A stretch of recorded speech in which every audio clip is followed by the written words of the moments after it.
பனால், பனாலி ரெண்டும் கேட்க பார்க்க ஒரே மாதிரி இருந்தாலும் மீனிங் வேற வேற. So welcome to great Kirikalan magic show.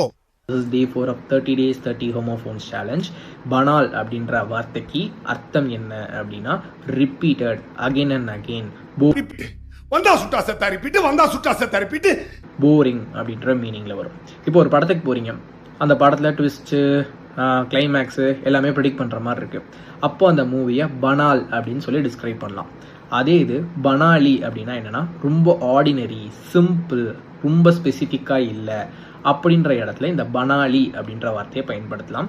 Example, இப்போ நீங்கள் வந்து ஒரு ஃபங்க்ஷன் போகிறீங்க, அங்கே டெக்கரேஷன் அப்படின்றது ரொம்ப சிம்பிளாக இருக்குது. இந்த இத்து போன 4 வாழைத்தாருக்கு 1 கோடி ரூபா. அந்த இடத்துல நீங்கள் பனாலி அப்படின்னு சொல்லலாம். ஸோ இது உங்களுக்கு புரிஞ்சிருக்கும்னு நினைக்கிறேன். இந்த வீடியோவை பனாலா இருந்துச்சா பனாலியா இருந்துச்சா அப்படின்றத டிஸ்கிரைப் பண்ணி மறக்காம கமெண்ட்ல சொல்லுங்க.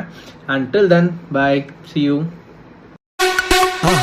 மறக்காம சர்ப்ரைஸ் பண்ணுங்க. Thank you.